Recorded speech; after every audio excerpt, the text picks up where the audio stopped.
And so that's something I definitely would look into. I think the issue though with the opioid crisis is that we've kind of put it in its own category. All over my car because of having this sign in front of my house. So there are 3 or 4 more of them right here in front of me. This is the person who has them. They cost $10 a piece. Okay, so please grab them and get your own dozen white roses.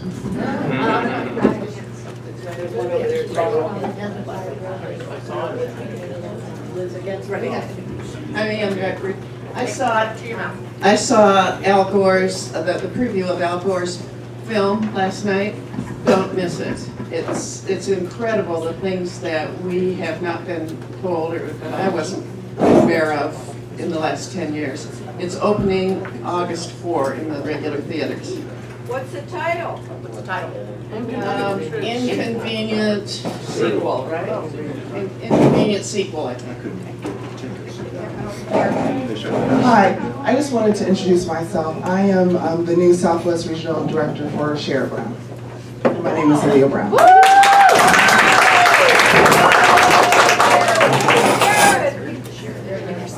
I was asked a question yesterday by somebody from the Senate about one of those surveys, talking about what are you looking for? If you could talk to your senator, what would you say? And my response for them, I have always been able to talk to Sheriff Brown and he listens. So.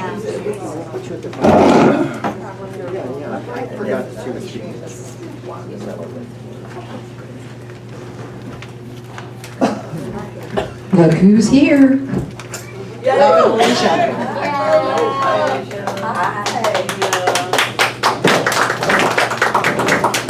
So it's going to take a couple minutes for Alicia to be able to hook up her computer and get her her presentation ready to go. I think she's going to. Yeah, you don't have Wi-Fi, right? No. Okay. Oh. There's a question here. Okay.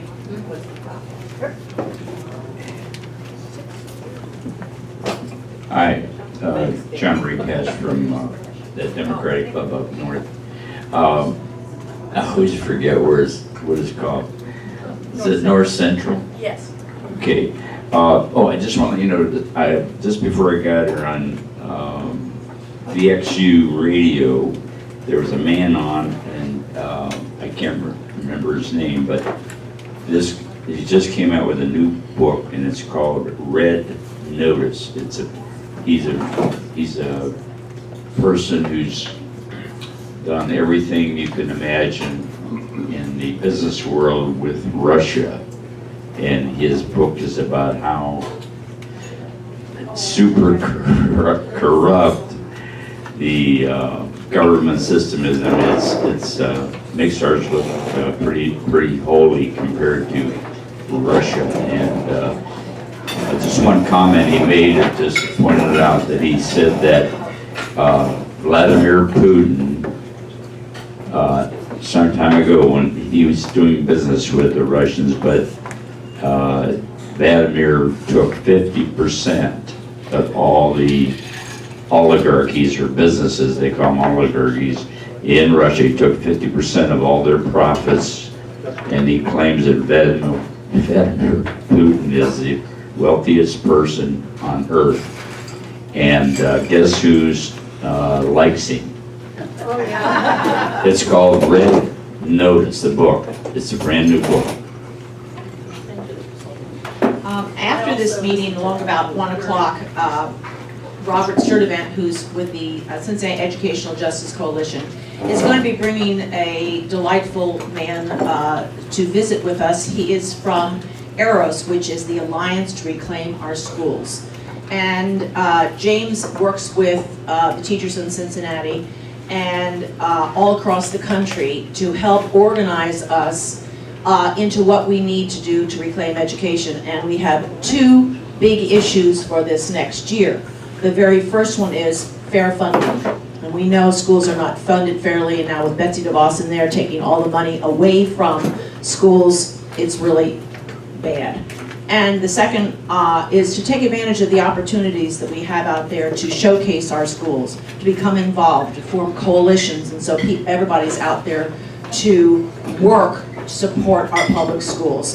And so if you would like to stay afterwards and talk to James, or perhaps come to the Educational Justice Coalition meeting tonight, where we'll be talking to Sarah Spitzline, and it would be a really informative thing for you to understand what's happening all around the country, because the big money that is out there, with End Citizens United, this whole thing, all of this money impacts our schools, because not too long ago there was a bunch of people that said, hey, public education is a multi-billion-dollar-a-year business. We need to get a hold of that. We need to, so what they do, they work with the media and everybody that they control to make sure that the teachers in the schools, the public schools, are the scapegoats, that they're not performing, they're not doing well. So that they can say, hey, these charter schools and everything else and these vouchers are what we need to do for our kids. And every bit of research out there that says, it's not working.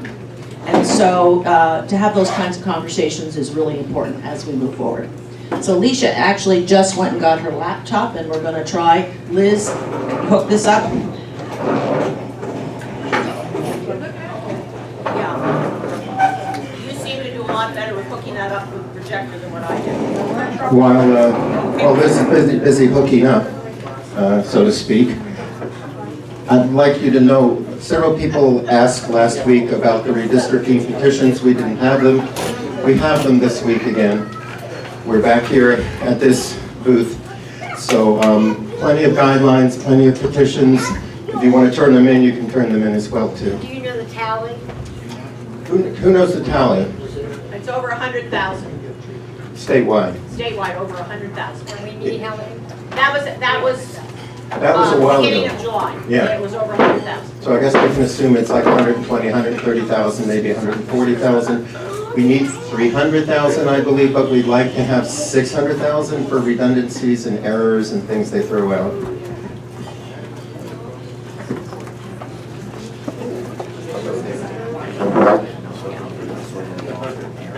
Yeah, we have to have X number of signatures. Like 3,000. You don't need it, it's okay. Per account, 1,000.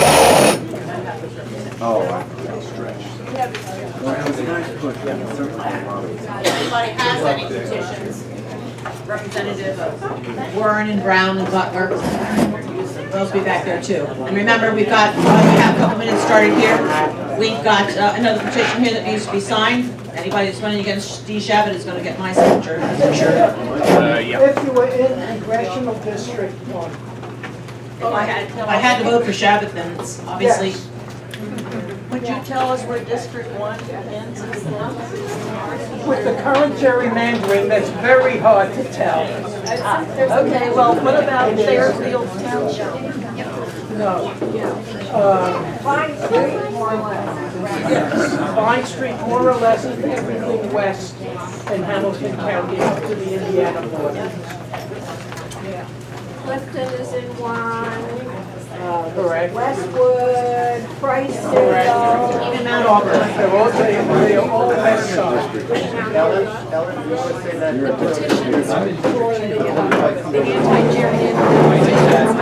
There's a question about what neighborhoods are in District Number 1 that Dr. Weaver is so wonderfully stepping up to run against Steve Shabbat for.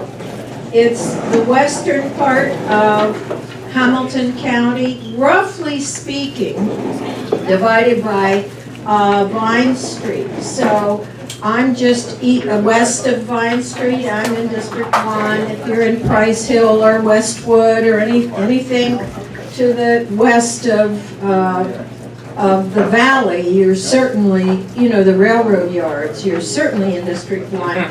But also Cuff is District 1, North Side is District 1, but then the gerrymandering has some weirdness, so. Mount Auburn, some Mount streets Auburn. in Mount Auburn. Okay. It's very weird. Just look at your gerrymandering map and you can see it's a mess.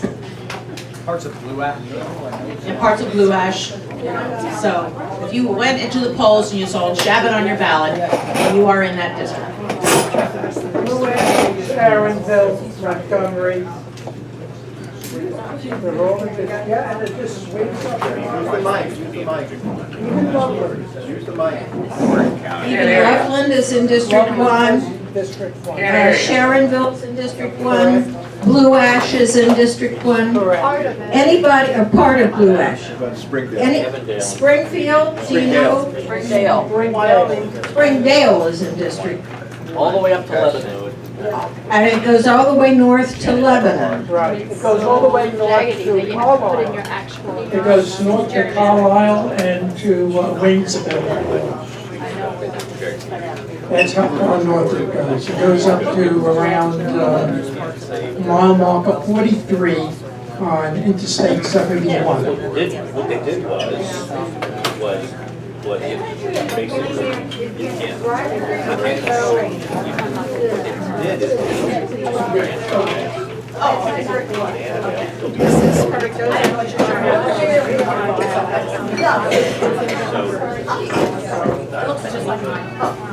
I mean, that would.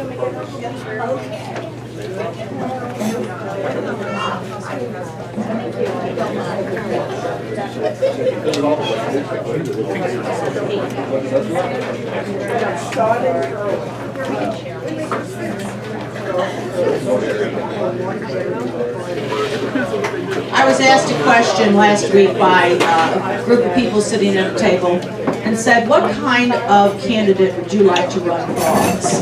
Do you want somebody that has some money and sits top down? Or do you want somebody that is grassroots on up? And I learned a long time ago, because I've watched her grow up. I've watched Alicia Reese grow up. I've watched how she listens to people. And she doesn't just represent the people in her district, she represents all of us because she listens to us, just like our friend Sherrod Brown does. And we have a couple other representatives who have done the same thing. And so this is the kind of candidate that I want because I know this candidate comes and meets with us. Amy Parkinson was just telling me she was with a group of teachers in Washington last week, and they had an appointment to meet with Steve Shabbat. He was there. He didn't even come out and acknowledge that they were there, but sent one of his aides on out. Didn't even want to talk. An 18-year-old aide came on out. He is not interested in listening to his constituents. And that is one thing that I can say Alicia has done. She has listened to her, she has listened to her constituents. So without further ado, Alicia.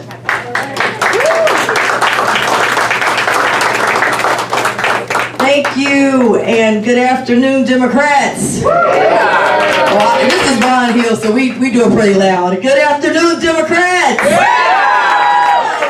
All right. We're going to try to get this together. I'm no good at the technology thing, and we get one aide, and he's in Columbus. So I'm going to try this, because I think this will help you get a little understanding of why I'm so passionate about this.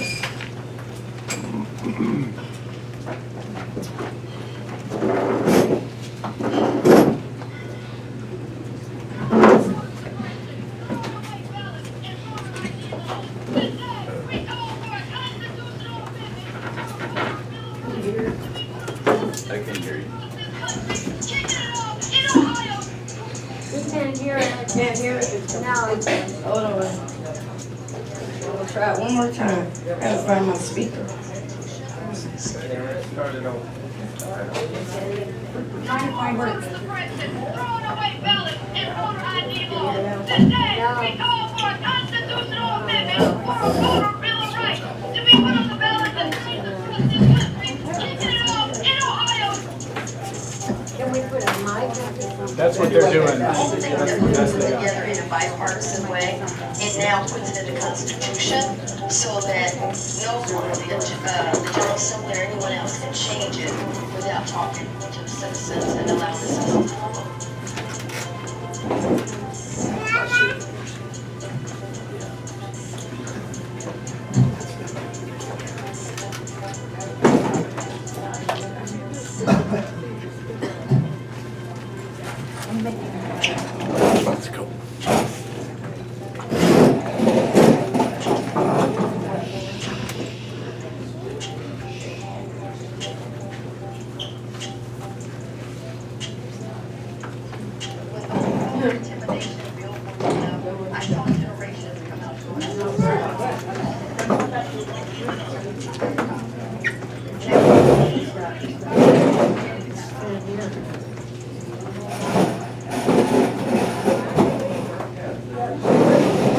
Okay, well, we're gonna, I want to thank Liz for being a sport, trying to help us out there. Maybe we'll play it again at the end. But first of all, let me put the lights back up.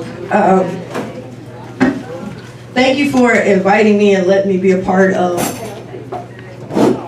the luncheon today. And I think what we're doing and what you're doing on a monthly basis is needed because there's so much going on and it's moving so fast that we have to constantly be communicating with each other.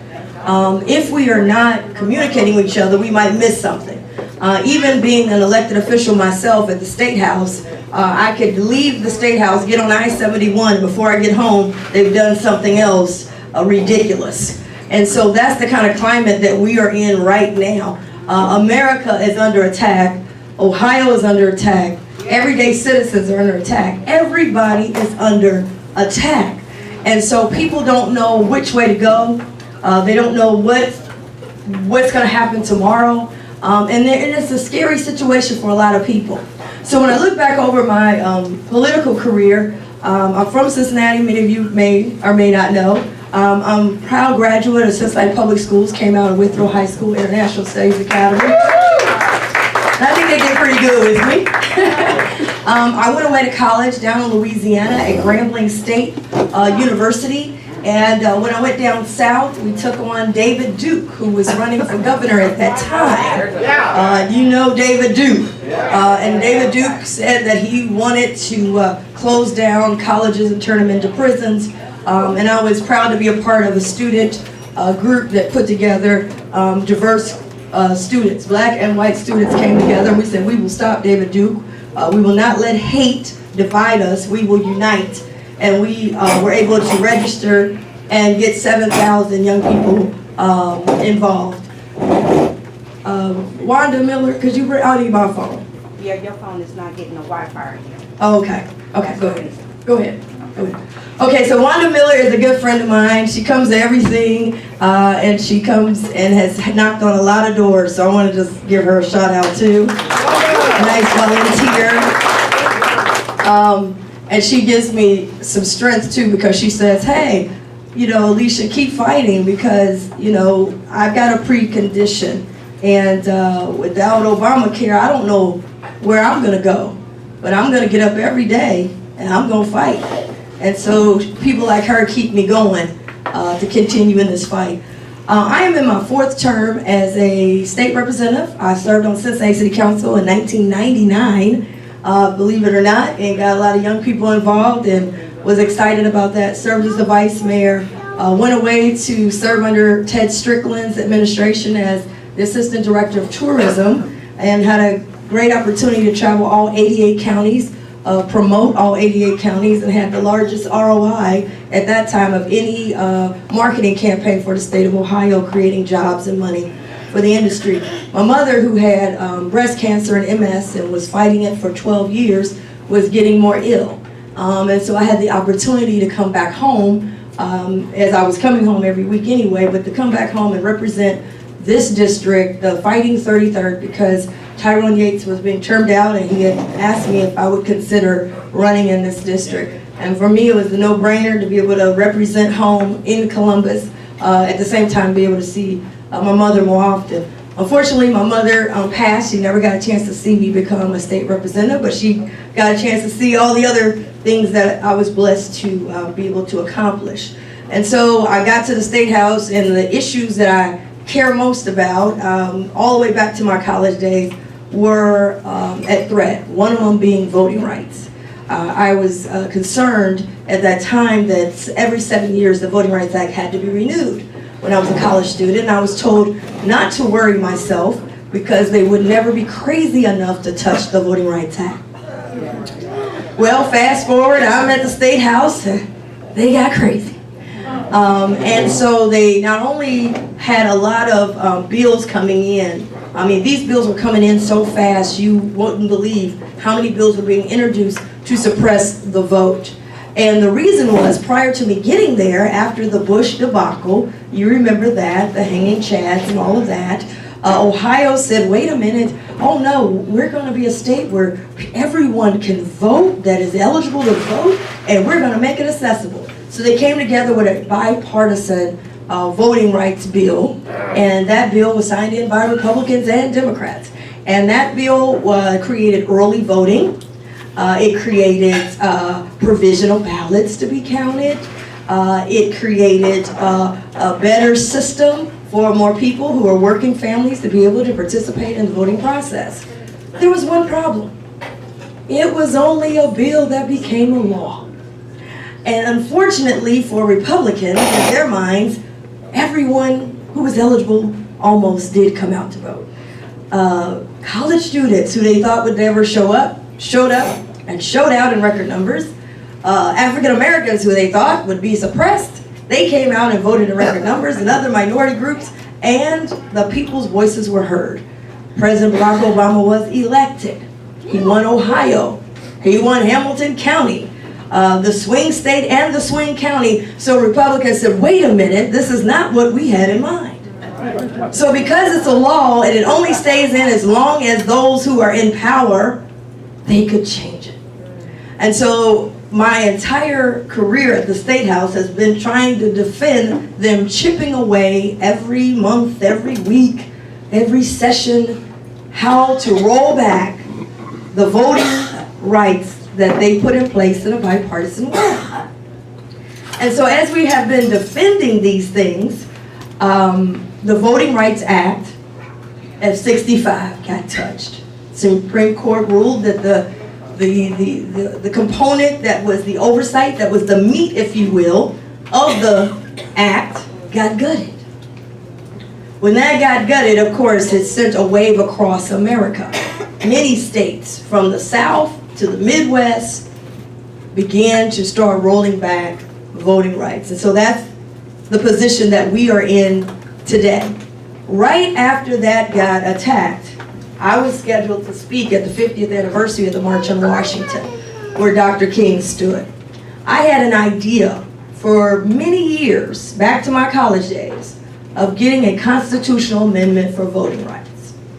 But because I was told, don't worry yourself about it, I put it away because I knew it was difficult and I knew I wasn't rich.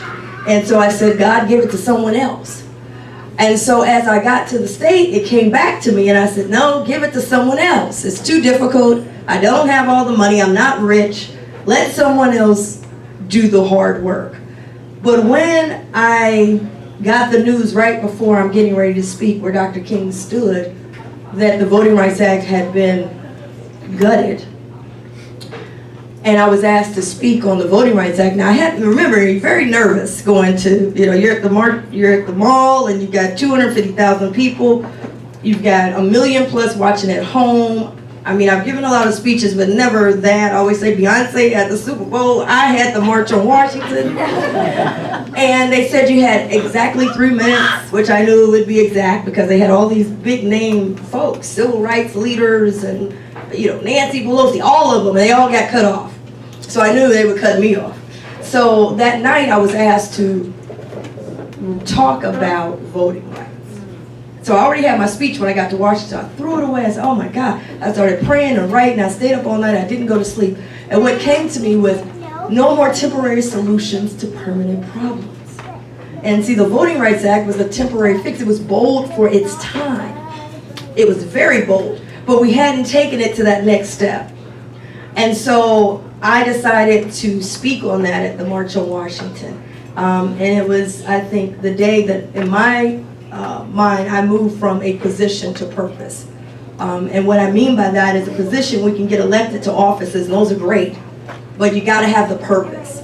And so I've moved to a purpose, and maybe a position will help with the purpose, but I'm focused on the purpose. And I think that's what's going on in America today. As I go to my church, I seen a gentleman, I get discouraged sometimes, like, oh my gosh, we're outnumbered and they keep coming after us. And there was a gentleman in my church that I saw, he had aged like 20 years in like 3 weeks. He had gotten sick. He was limping on his way to church. Face wasn't as smooth as he always used to keep himself groomed, but he still had a smile on his face to be in church and never missed a day. He had lost his car, he lost his job, lost everything. And he came up to me and he says, hey, I'm proud of you, keep fighting. And it was that time I said, you know what? One of the problems that we have is, have you ever looked despair in the eye? Because that gives you the fight and the purpose. And so the Voter Bill of Rights, after I got done with the speech, I thought, oh my God, everyone will want to get involved. You know, when I get home, people be waiting in line to get involved with this. Let's get it done. It wasn't like that. So I got home. I was blessed to be able to recruit the top lawyers, the ones that Obama uses when he came to Ohio for voting rights. Paul DeMarco is one of them, and Don McTighe is the other. And we had a team of people, and we started putting everything together. Now, a lot of stuff I wanted didn't make, because I wanted like everything, you know, get everything. I don't trust these guys. I want everything in writing. So they wrote it where it could be foolproof in the limitations of our Ohio Constitution. And so we wrote that. Then I thought, oh my God, people are going to just be throwing money at this. I mean, this is what we're talking about. Didn't happen. Didn't happen. Because it's a hard thing to do, and it's proactive. It's not a defense mechanism. And so we got going, and we got some people going. So we ended up having a grassroots movement in 2013. We were successful of getting past the Attorney General. That's a process. We did it. We were successful in getting past the ballot board, even with Houston on the ballot board. We did it. We were successful. Then we had to go out and print petitions, and I said, oh my God, so I had to try to patch it here and patch it there. Then we had to train people, because you have to be trained to do this. We trained 1,200 people statewide. Ended up with 200,000 miles on my car. I went to all 88 counties. We only had 2 months to try to get the number to be on the ballot at that time. And really that's difficult when you don't have money. And we had like $3,000. But we collected like 100,000 signatures. And we collected in all 88 counties. And I remember at that time I didn't understand the constitutional piece, because I understood, you know, we put something on a repeal, you know, it's over when you don't make it, right? So I was kind of like, oh my God, I didn't make it, what are we gonna do, da da da da. And it was a reporter that came to me and said, oh, will you keep collecting? And I'm like, yeah, sure, what do you mean? And they said, because you've got a constitutional amendment and it doesn't die until you turn in those signatures. I said, what? And then I started researching more about the civil rights movement, how they had a lot of false starts. In 64, they wanted the Voting Rights Act. They couldn't get it in. They had to come back in 65. And so it gave us a new energy to keep progressing, because we're doing something that's never, ever been done before. Now, when you talk about a constitutional amendment, this is something we start off in states. Then it catches on federally. We understand the marriage piece. It started off state by state. Then it caught on to a federal component. A lot of the civil rights pieces, it started off. In the North, you were free. In the South, you were still a slave. We had to start off on state by state. And so we're creating a foundation for a movement. I was on the DNC platform drafting committee, and we are now, and I have the book with me if you want to take a look, we are now in the platform. The explicit Ohio Voter Bill of Rights. Because it's now been adopted by the Democrats all over the country, because they had to vote for it. So all 50 states have voted it in. So we're official now. Michigan just announced a month ago, they've introduced the Voter Bill of Rights. So now you have 2 red states. And even though this is nonpartisan, because we believe that voting rights should be nonpartisan. And at the end of the day, the winners win and the losers lose. I mean, it's just a bottom line. But everybody should be protected with their right to vote. And so now Michigan has picked up 2 red states, Ohio and Michigan. Can you imagine what we can do? We could change the world. And at a time now when Donald Trump has gotten this group out looking and trying to find something wrong, they're going to have a report. We don't have a defense. And so what I'm trying to do with us as a party is to get back to the days, we are the party of ideas. We're proactive. We can move our cities, our states, our country forward. And it can't just be we're against something. It's got to be what we're for. And so now we have displayed a blueprint for voting. Can you imagine? They're going to have their report. Wouldn't it be great for us to have our report? This is what we believe for voting rights. So more than ever, even though at that time I thought that was the year, oh my goodness, 2014, I didn't make it. Oh, what am I going to do? That would have been the worst year ever. Lowest turnout, lowest participation. A good idea would have went up. So then we're still moving forward, and now the timing is perfect. Because we don't have a voting plan. All we're saying is, well, they're wrong, and we don't like them, and who's on that committee, and what are they saying, and you know, sometimes, you know, I love sports, but everybody doesn't love sports. So I get all into the brackets, and I get into football season. I'm like, didn't you see this? And somebody else who doesn't, you know, play sports, they know I've got 2 or 3 jobs, and no, I didn't catch what the Bengals did, and no, I don't know what LeBron and Kyrie Irving's talking about today, because I'm so into it. That's how we are with politics. We're so into it. We wake up, CNN, and compare it to MSNBC, and what did Fox have to say, and we jump, but didn't you read it in the paper? But the people who represent the guy that's at my church, he was trying to figure out, you know, how am I going to get to work today? How am I going to be able to pay my bills? How am I going to keep the lights on? That's why I got you up there, Alicia, to keep all that. I ain't keeping up with all that. So we now have to be able to have a blueprint for America. The soul of America is at risk. And we got to show the people we got the blueprint. We can't just say, oh, they're horrible. Oh, what about Russia? Oh, what about this? My guy don't even know nothing about Russia. He's trying to get from Avondale to downtown to get a job. So we got to now come with a blueprint for America. And I think the voting blueprint is the Voter Bill of Rights. So it's more than just getting it on the ballot. We didn't make the ballot, but now Michigan is caught on. They're running with it. We didn't make the ballot, but now we got a blueprint say this is what we stand for voting rights. We're still working to get signatures. Why? To show that this is what the people want. And one thing I learned about being at the State House, once we get all these signatures, then all of a sudden the state legislators start, oh, you know, I've got a bright idea. Maybe we should have a voter bill of rights. That's what they usually do, because they don't want the people to beat them out. So usually once we come with 300,000 signatures, then all of a sudden, you know, maybe Democrats and Republicans should get together and maybe we can really get something accomplished. So that's what we're up against now. We have gerrymandering, right? Now we're in the game. So remember, if you're in football, you understand the plays. You understand the plays. If I'm in basketball, I can tell you the play. Okay, that's a zone. They're playing man-to-man. But if you never played basketball, you're like, what in the world are you talking about, Reese? Zone, man-to-man, what is this? We got to understand that our people, too, may not understand the redistricting. So we got to break it down for them so that they have an understanding. Now, this is my belief. We cannot have redistricting without voting rights. Why is that? Because if you suppress the vote, we can put redistricting on the ballot all day long. Nobody's going to vote. There's 2 ways to stop the vote. You either fix the game, redistricting,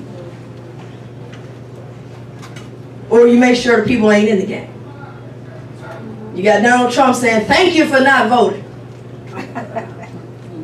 And you got a group out now talking about suppressing. He's got a group out now talking about getting your Social Security number. So people are scared. Now, wait a minute, I don't know about voting. I don't want them to have my Social Security numbers.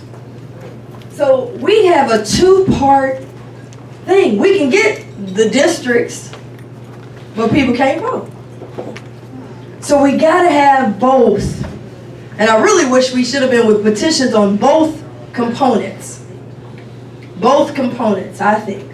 And I know that's difficult because some people in my legislature, and John Husted doesn't want the things in the Constitution. Why not?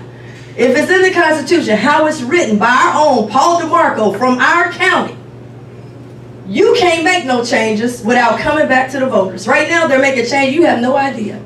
If you're not up there every week and keeping up with what they've done, you don't find out till you get to the polls. Voter Bill of Rights, you got to go back to the people. And it's a simple question. If the people are smart enough to vote for their elected officials, why don't you think they're smart enough to vote for their voting rights and set the rules? That's all we're doing. We're setting the rules. And if you want these rules to change, you must check back with the people. That's what this is about. So really, we should be collecting both at the same time. Because one, people understand voting rights real quick. Gerrymandering, we are in the game, so we understand it. We got to break it down so they can really clearly know what that means. But I don't want us just to be getting the districts and then Trump's group comes in and suppresses the vote. We got to do both. And that's the blueprint model I feel the Democrats should be running with. We got the blueprint. Now, why is that important? We're Ohio, okay? We're Ohio. You can't just visit us when it's time for the presidential election. And I told the DNC chairman this to his face. We got the blueprint from the gerrymandering to the voter bill of rights, and that should be the national model around the country. And Michigan is already picking it up. So that's where we are at this point. I'm still moving with an underground railroad to voting rights. That's what it is. So you're not going to read about it in the paper and big old headlines. We're going to Harriet Tubman ourselves with the abolitionists on the voting rights. And how do we do that? When you take this petition, I'll need you to also take a voter bill of rights petition so that we don't suppress the vote. We got some critical races. If we don't do it in 18, we can pack it up. We can pack it up. So, and Sherrod Brown is at the top of our ticket. And we got to defend him at all costs. At all costs. So that's where I am. I'm in my last term. My passion is voting rights. My passion is the health piece because I went through it with my own mother. I know what it's like to work all your life. And then insurance people, you don't pay them. And then they said, oh, but you got MS now. We got to drop you. I don't care how much money you paid into the system. I had a health care town hall. Shabbat didn't have one, but we had one. And we were able to break both Obamacare and Trump care, if you want to call it that. But both of them, I want to tell you, have care. It's really the people's care is what we're concerned about. But we broke it down and we educated people so when they make the calls, they know what they're calling about. Because there's so much news in here. They confuse the fake with the real and the real with the fake and the not so fake. So people confused. So we broke it down and we were able to get that to them. As it relates to me, I'm going into my last term and it ends in 18. There are some people who have asked me to look at running for Congress. It would be the first congressional district, that's where I live. Or do something statewide. Now, I am praying on it. No matter what I do, I'm going to always fight for the people. Always have and always will. I want to look at the best opportunity that will be the best vessel for me to fight to get voting rights protected. I'm very concerned on the future of this. And to make sure that health care is protected because I'm very concerned about the future of that. And so over the next month or so, I'm praying on it. I've been meeting with a lot of people, been all over, meeting in DC, meeting with folks because it takes money. And people are gonna, they're gonna put a machine up. They said Donald Trump is already landing in Ohio with his people. And so it's gonna take us to go the extra mile and to work harder than we've ever worked before. Not just knocking on doors, pulling people out of those doors into those polls if we have to. And making sure people understand what is at stake. So that's what my thought is. But my major decision is, as I keep saying, have you ever looked despair in the eye? And I have. Seniors, poor, working families. I just came from my college convention. People with jobs are just one thing. One of my college mates' mother, dementia, had to leave her job, come home, take care of mama. Another one, health situation, knocked them out. I mean, it's everywhere. It's hitting everyone. And I believe that we are the party that can bring the blueprint, a blueprint for people to get out of despair. And So anyway, any way I can help with that, I like to do it. And if you haven't gotten this is one I only have one, but the Herald did a piece on me, and it took me back again to when I looked at everything I've ever done, it takes me back to those two issues, voting rights and health care. So thank you, and I guess I'll open up for questions.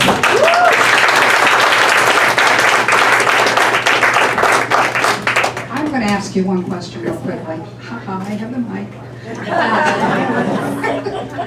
I'm the mic Nazi.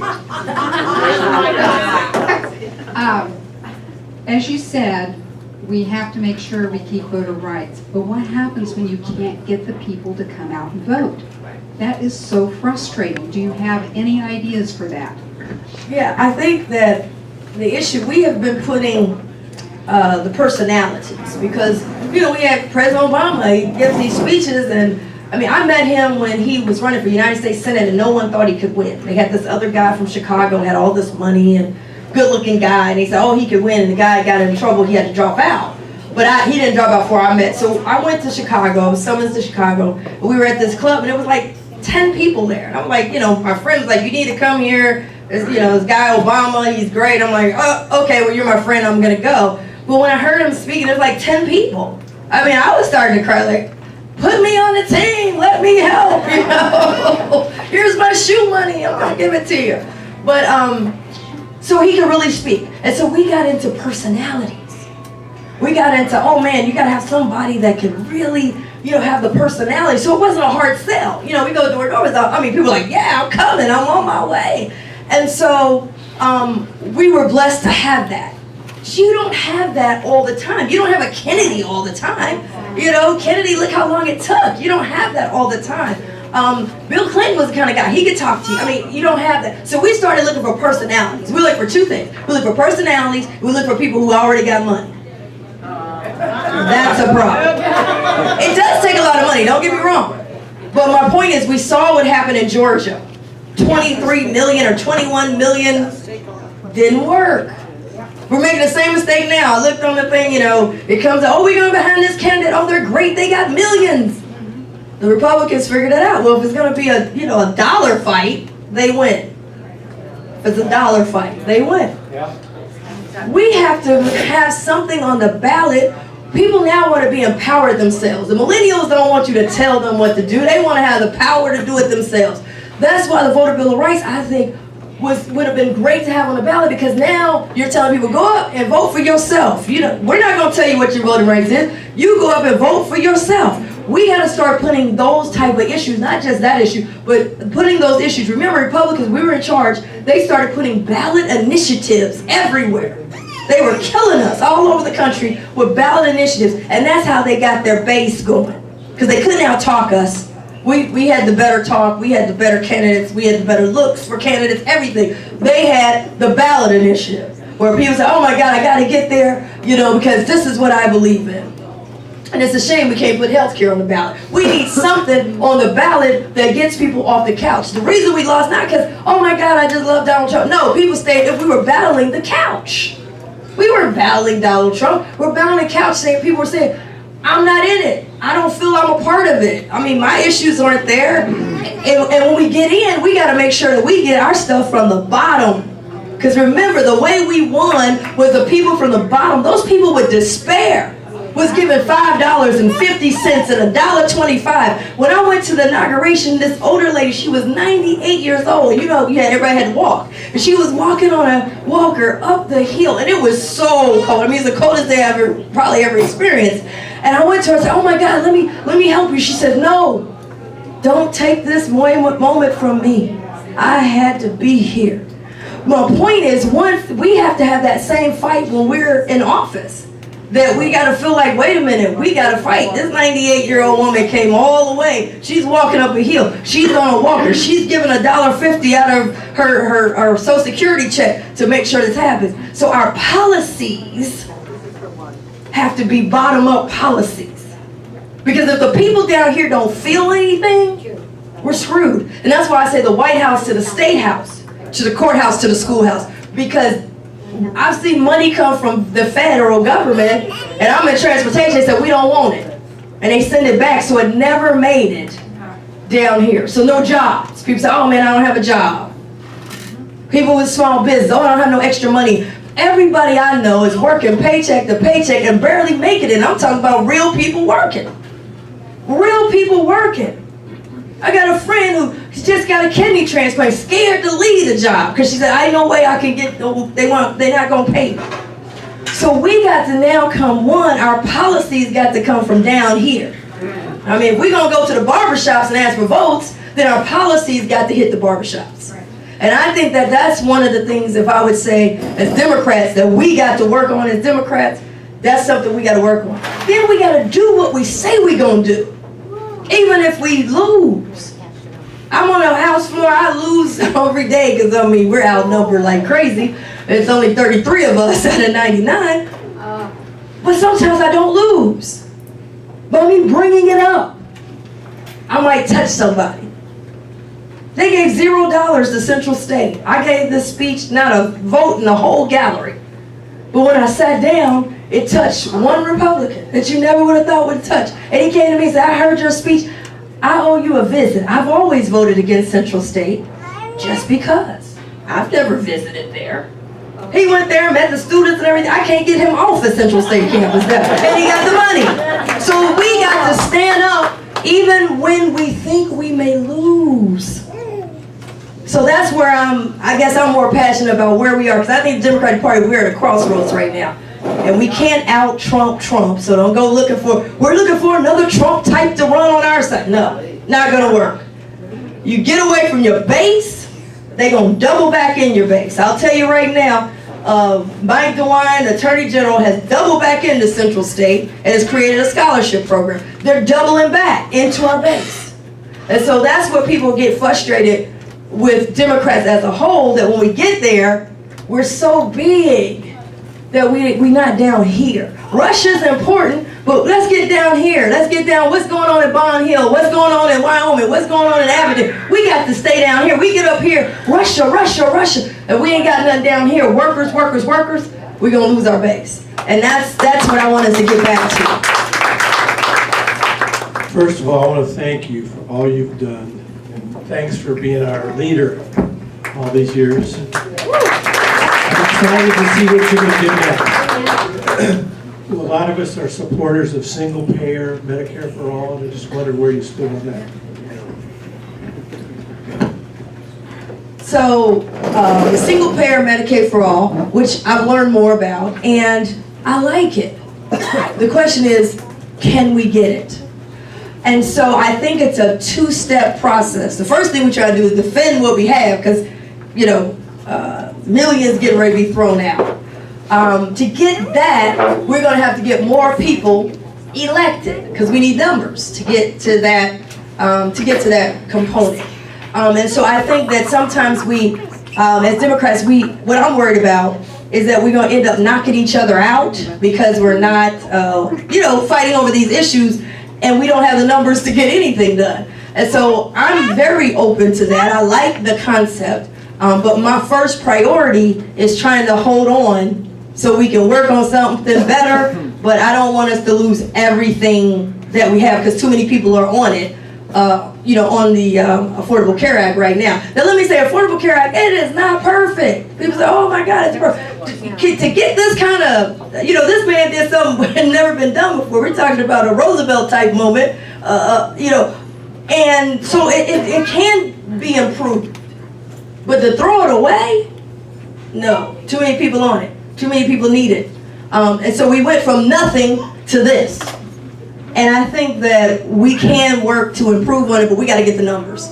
And so I'm always careful, and I know people don't like that, say, are you for it or not for it? I'm careful in that I don't want to lose what we have, but I'm definitely open to moving toward what I think would be a much improved model, which would be the single payer model. Alicia, hi. I just wanted to say that I thank you for your inspiration today. Talking to voters every day, I'm inspired by voters, but when I rub shoulders with you, you are always, you always build up what my purpose is. People are our purpose. And all I want to say is, I really hope that you will go for one, because I think you and I would make a great team, 1 and 2. Yeah. Thank you, and thank you for your passion and your strength, because you stood up when, many wouldn't take the call. So I do want to say that the other thing for Democrats, I'll say this: quit looking for perfection. Quit looking for perfection. There is no such thing as a perfect person, let alone a perfect candidate. And I think sometimes as Democrats, we looking for that perfect, and even when you do get a person you think is halfway perfect, it doesn't relate to the people. Because people have so many problems they're dealing with. They want somebody to go to Washington that understands. And what has happened is Republicans came in because we were kind of looked upon as we want the perfect world. And so they came in with, this crazy world. And so people mistaken the craziness for maybe they understand me, drain the swamp. And I think that that really is our message, because we're in Ohio. I mean, we're not Washington, and I think that they stole our message and put it with craziness. But let's don't look for, I never profess to be perfect. I try to be the best I can. But there's a thing called life. Things hit you. It hits you from the left, it hits you from the right, it hits you in the gut. Things you never expect come and hit you. Didn't expect. I came home and my car is totally out. It's over at the dealership right now. I had to bum a ride from my sister's car, and she switched to another car, and then my friend got to take me back. But I'm here. But what did I have to go through to get here? I think if we start talking about those things, that's what's going to connect with everyday people. They'll say, you understand me because you had to struggle to pay your bills. You understand me because you didn't have a silver spoon in your mouth. You understand me because you had a parent that had to go through care that's very costly. You understand me because you have an aunt who was doing great, and then all of a sudden she's had a stroke and lives alone, and you had to go to California and see about her. You understand the needs. And I think if we start sharing that, because that's who we are, I think people will start understanding and coming back, saying, wait a minute, we need these kind of folks. We need the Democratic blueprint in Washington, in the White House, in the State House. Yes, sir. Representative Reese, our Secretary of State, John Husted, was one of the Republican secretaries that did not give personal data to the commission by Trump on voter fraud. And I'm curious, what kind of reaction do you see in the State House to what Trump is trying to do with this commission? Well, one of the things I think, Husted is running for governor, so he's trying to move more moderate. And Husted is the kind of guy that hasn't really been hit. He's the guy behind the curtain, if you will, that has pushed this voter suppression stuff. He is the one that, even down here in Hamilton County, when we didn't have the ballots counted, he kept appealing and costing millions and millions of dollars, even though he kept losing.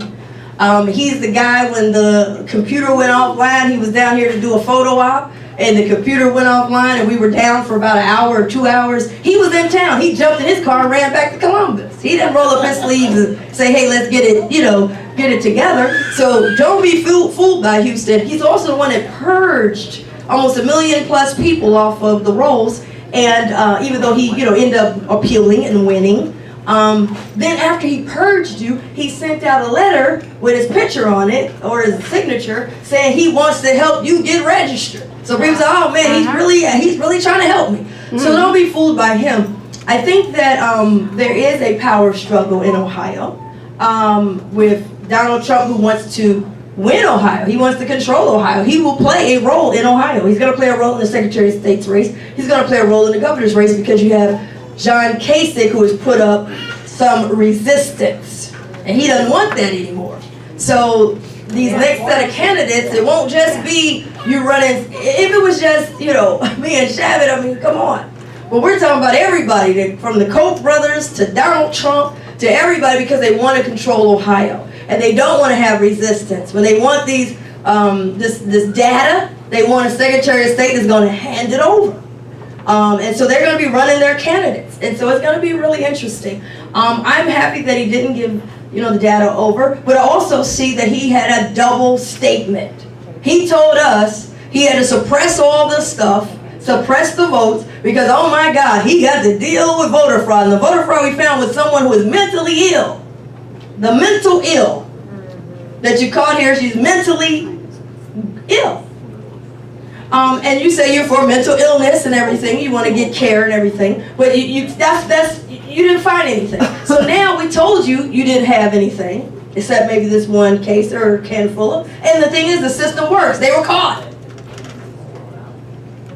Now you're in writing saying there is no voter fraud. Now which one is it? You just suppressed all the votes. You came and you purged all these people. You said you had to stop voter fraud, and then all of a sudden now you admit, well, really, it really was no voter fraud, which we knew all the time. So I think that I'm glad he didn't turn over our Social Security numbers and those kind of things. I think it's going to be a fight to try to get it. I don't know what the legislators are going to do, if they're going to do it or not, but we got to be ready to fight if they do.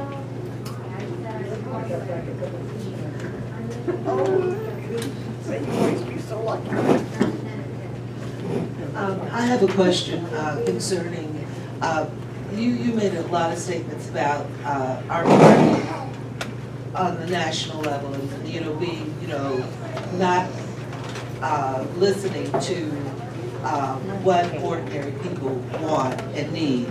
I think that our party really needs to get invested in education, and one of the things that I think is really important as far as healthcare is concerned is to invest some money in commercials showing what other countries like Australia has as far as a healthcare program, and break it down so that people can see what Canada has, what Australia has, etc., so that they can see the great disparity between what they are proposing and what they're trying to force on people, and see that other Western countries are doing a much better job and doing it very effectively.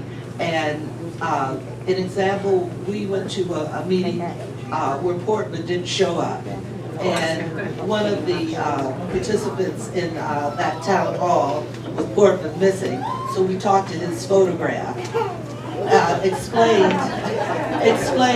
her experiences in going to Australia with a child with a broken arm, and the health care that she received, her family received, being out of country in Australia.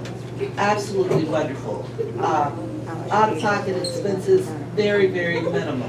When she returned to the United States, those same services that she received for her son in Australia back here were 15, 20, 50% more than the program in Australia. So I think one of the things that we fail to do as Democrats is to say, okay, you think these are false facts. Let's break it down so a 2-year-old can understand. People in the Middle East go home to get dental work done because it's a lot more affordable or free for implants and so forth. So you have people returning to points of origin, and even though Obamacare is doing a great job, we need to look at some other models and challenge them and say, okay, these countries are doing this with the minimal prices for medication and so forth. Let's just borrow something and end this right now. But show people through giving them clear examples.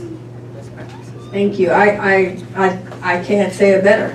Break it down to, like you said, break it down to layman's terms where people understand, because we are going to be inundated with information. We got social media, it's a great thing, but there's a lot of content out there. Some content's right, they know they can, people can mirror false facts sometimes. And so I think that exactly what you were saying, and at the town hall I had at the Urban League, that's what we did. I said, break it down, to straight bullet points and get to the point. And on the floor, we battled this issue, because while in Washington, we were fighting about health care, right? So everybody was in Washington. I even went to Washington. I went to Portman's office and tried to get a meeting. I did meet with his health care person. expressed the concerns that were expressed at the town hall. But while I was doing that, I got back home, and they were hoping that people were asleep, and they were trying to cut out Medicaid expansion. And so we said, wait a minute, we had to get back home and put on a defense for that. And we started getting people to call and everything. And I even had one legislator get mad at me, and want to get into a Twitter battle because I said call the State House. And I gave a speech on the floor, and we talked about how the tax cuts was not what people were coming up here asking for. And I said in my speech, you can't take the tax cut to the hospital when you got to go to the emergency room. They want an insurance card. You can't take the tax cut up to Walgreens or CVS when you need to get your medicine. They want an insurance card. And so the tax cuts do not give us the health. You said if we have these tax cuts, everything gonna be great. No, people are not asking for the tax cut, they're asking for the insurance card. And so, that is something that I absolutely, and people were telling me after that, like, wait, you broke it down really clear. And we even had a lady come up who was an entrepreneur, had her own business for over a decade, and had cancer, and was there, had her arm had been amputated and everything, a rare cancer, and she can't work. And really should have been at home, fighting cancer.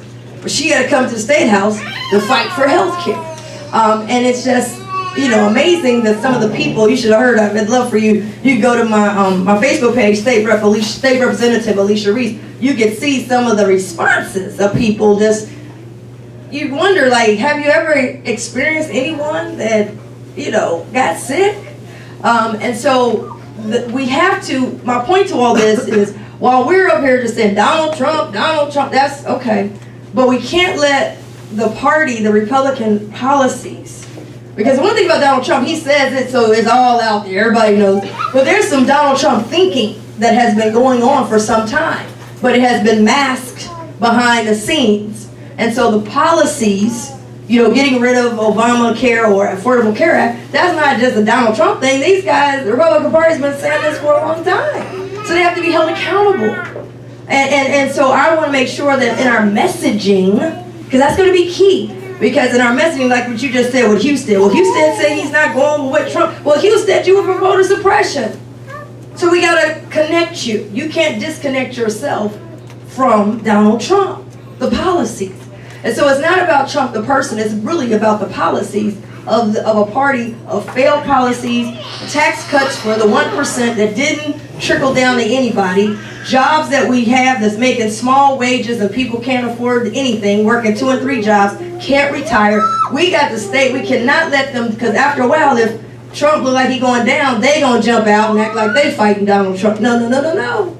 Your policies is what we're fighting against, not your personality. Alicia, I heard you speak about fake news and false advertising, and it's what people want to believe. So where do you stand on the Drug Relief Act in Ohio? The Drug Relief Act in Ohio, that's a tough one. I'll tell you, that's a tough one. We heard from both sides that came forward, and I asked both sides, who's backing you? Well, you need to know. I mean, for you to get these signatures, believe me, because I've been there, if you don't have money, it's hard to get them. So you have on one side the drug price companies, okay? And they come in and say that this Relief Act can't work. It won't work. So that's the drug companies, okay? But they offer no alternative. Nor do they say they're going to sit down with us if this doesn't work. Then you got the Relief Act piece. And they got a guy out of California, he's super rich, and he's funding that model. And so it's on the ballot, so my thing is I'm for anything that's going to give us some relief. So that's where I am. The reason I haven't come out and done a lot of the, footwork on it, is because even on the Relief Act piece, there's some pieces missing. I've asked that talk to the top person, and I can't never get the top person. Who is it? And being a elected official at the state level, whenever there's anything, even on the marijuana issue, I always want to talk to the top person of how this is. Because one, I want to know your campaign, how you going to get the vote out, what's the messaging, what can I do, if anything, that and I'm very knowledgeable. What they've sent me on both sides are representatives, which is fine. And so, but if anybody asks me, of course, I'm for the relief. Over here, there's no plan of any relief. We can't do what we've been doing. We gotta try something different. I know it's gonna be difficult. In California, it's difficult. They put up all of this goo gobs of money, I'm told, and you know, California is very progressive. So I know it's gonna be a difficult piece. I think whatever happens, I'd like to have the conversation spurred to, we gotta do something different. Even if we don't win, I think being on the ballot, it starts the conversation that something has to change. And so that's kind of where I am on that. But on this side, there's been a lot of pressure from, you know, the folks, you can't, you know, it won't work, it can't work, you know, all this other stuff.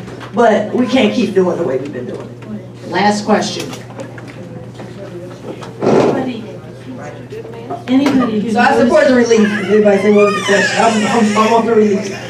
Anybody who knows more about this, feel free to jump in. But I understand in other countries, we're talking about looking at other countries for how they handle healthcare. I understand other countries deal much more successfully with heroin addicts. And I've heard that the methadone clinics are very successful for, first of all, getting people out of crime. But have you thought about any of that?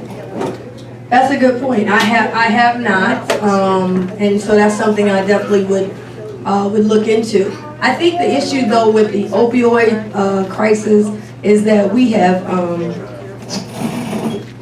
kind of put it in its own category and not looking at it just in terms of a comprehensive addiction component.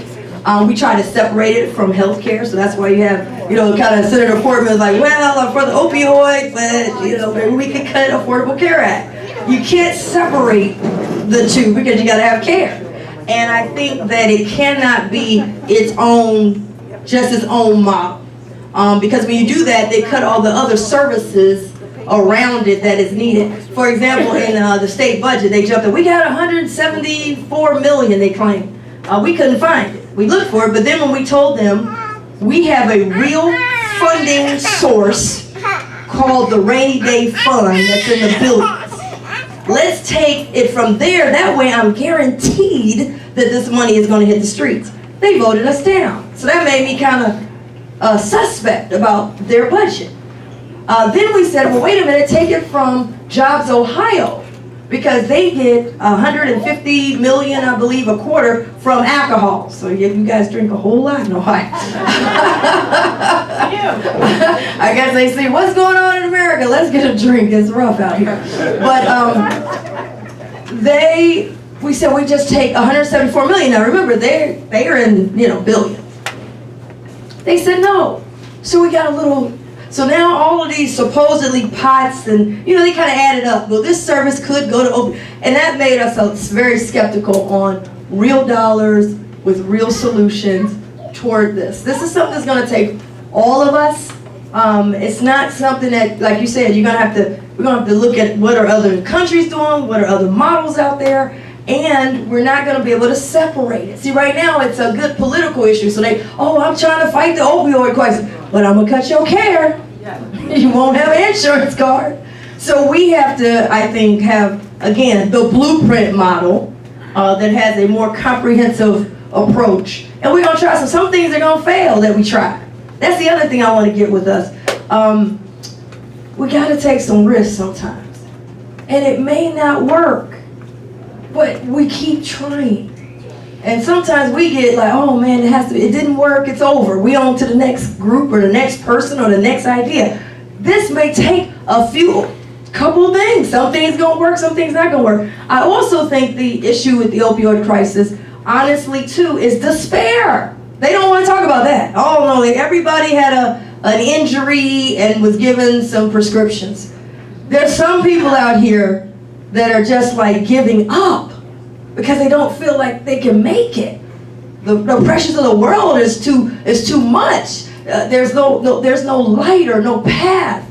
And that's what I liked about Obama when he first came, the hope. At least people started thinking, well, maybe I can do it.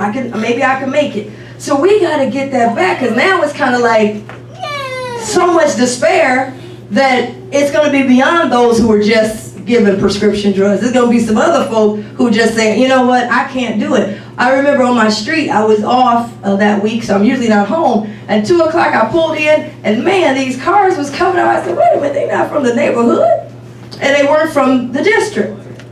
And they were coming in, and somebody had Kentucky Place, etc. But it was the different types of people. I saw 6 deals go down. I'm like, what? Saw a woman with a child in the car seat. I saw another gentleman with a minivan, mid-aged gentleman coming up, a Caucasian middle-aged. I saw African American. I was like, oh my God.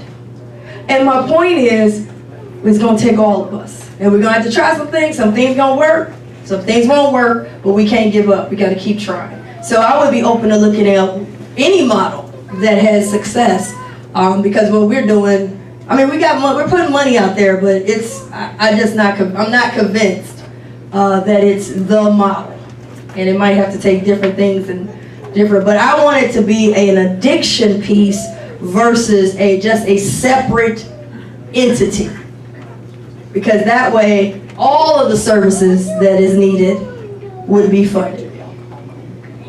I'd like to thank Alicia. You've been amazing. Thank you, everyone. And you can go on my Facebook page, State Representative Alicia Reese on Facebook, and you can see some of the floor battles that we have every day. Thank you for your prayers. Thanks for giving us support, because we are always the underdogs, but we're going to keep fighting. Thank you. She reminds me of something I've been told in school numerous times. It is far better to try something and fail at it than to not have tried at all. So thank you so much, Alicia, for being out there. For those of you who are here for the first time and want to receive our newsletter or information about our upcoming meetings, there's a clipboard by the door, so please do so. And welcome back next week. Our speaker is someone. Remember. You know, when you get over a certain age, you forget everything. I have to read it all. But it's going to be really good. But it'll be in the newsletter and on our website. Thank you very much. Have a great day.